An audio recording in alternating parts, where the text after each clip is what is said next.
Obviously, we're going to be going underneath the car to do our work. So what you're going to do is you grab your 17 millimeter wrench or socket, and what we're going to do is we're going to take out this drain plug right here. We're going to drain it into our bucket down here, and then we're going to remove this filter right up in here also, and we're going to let that drain out also.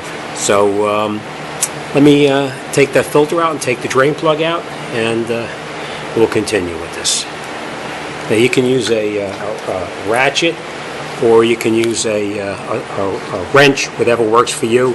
And again, you want to make sure it's nice and tight, fits on there, because you don't want to strip out the oil drain plug. I've had a previous customer that came in and they used an adjustable wrench on this, and they rounded out the oil drain plug, which made it kind of difficult to get it out.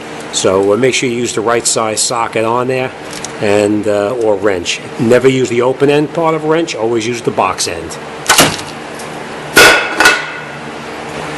And once you break it loose, you just take the plug out and you let it all drain into your into whatever you're catching the oil into.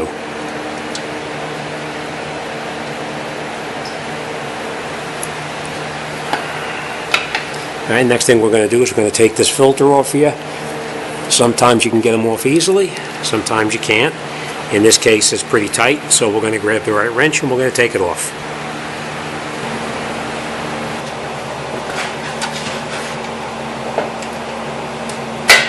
Okay.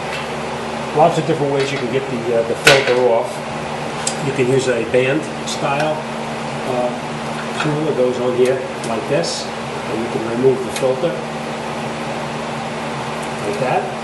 Or you can use this style, which goes over the bottom like this, and you use a ratchet to remove it from the car. This is the one that I prefer because it actually grips into the side of the filter and it doesn't slide at all. And we're just going to let that drain out a little bit, and we're going to grab our new filter in the meantime.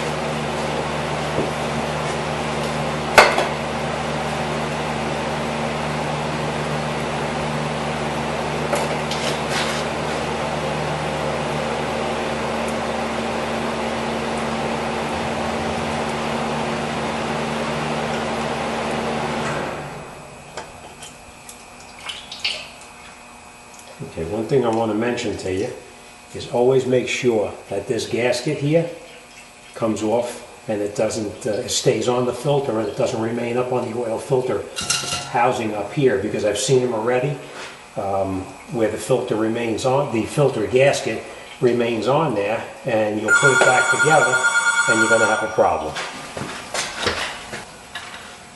Okay, just make sure your gasket comes down off of here, and if it does, if it remains up there, you just take it over with your hand and get rid of it.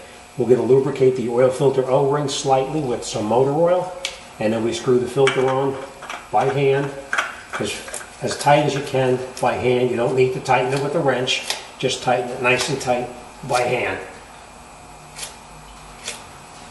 Right? And after our motor oil finishes draining out, you put your oil drain plug back in, and then you grab your 17 millimeter socket or wrench, whatever you have, and you make sure it's nice and tight.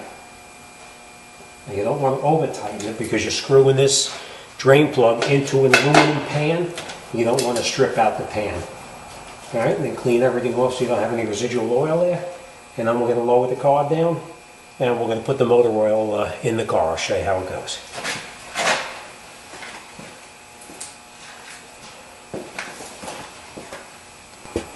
Okay, now we got the vehicle back down on the ground, and we're going to put the motor oil into the engine. And this is where your oil is going to go. This is the oil cap, and you just take this cap off, and we're going to put the oil in through the top right in through here. And I just want to point out, whenever you're putting oil in the car, always go by what the manufacturer says. This case, it calls for 020 motor oil. It's a very thin motor oil. They want that oil thin for a reason, because they need that oil pressure pumped up instantly as soon as the car starts up. So make sure you use the correct oil. I've had this discussion with people already saying that the oil is too thin, but the manufacturer knows best what works in their car.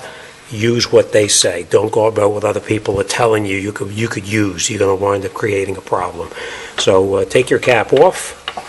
Obviously, we're going to use a funnel to put the oil in there. And in this particular case, it calls for 4.2 quarts of oil, which is what we're going to put into it, and then we're going to start it up. Now, I just want to point out that that the 020 motor oil is a little different than most of the oils out there. The 020 motor oil is actually it's a full synthetic motor oil, and you always want to use what they recommend. So let's get a funnel and let's get that oil in there and get this job done.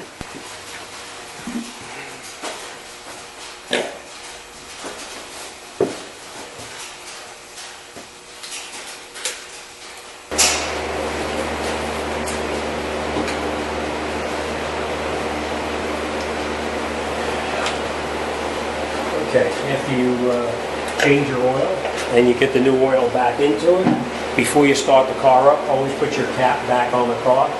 I just want to point out, this is one reason why it's very important that you change your oil on a regular basis, because you can see what's inside this cap here. You see how all that white is up inside there? This hasn't been changed very often. So we're going to put that cap back on. We're going to start the car up, let it run for a minute, and then we're going to shut it off and check it.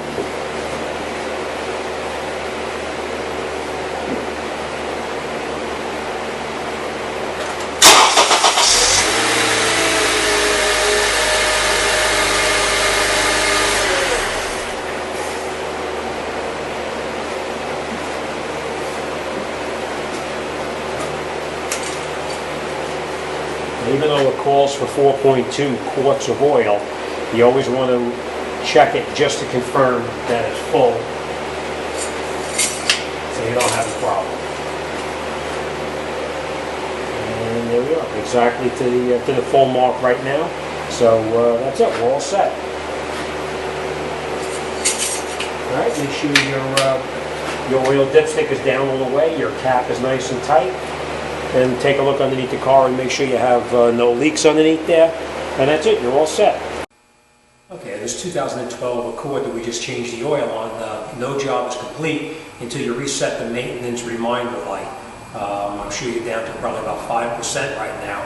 I'm going to show you how to return it to 100%. Basically what you're going to do is turn the key to the on position, press the odometer trip button until it comes up with oil life index. When you come to oil life index, you press and hold that button in until the oil life starts to flash.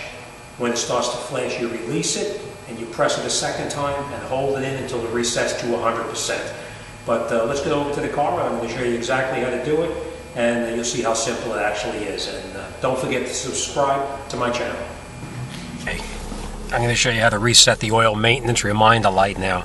You press the button and you release it until it comes up with oil life. When it does, you press the button in, you hold that button in, and you wait until the oil life index starts to flash. When it starts to flash, you let go of the button, and then you press and hold the button down again, and you watch until it resets to 100% and stops flashing. That's it. Reset to 100%. Thanks for watching, and I'll see you on the next one.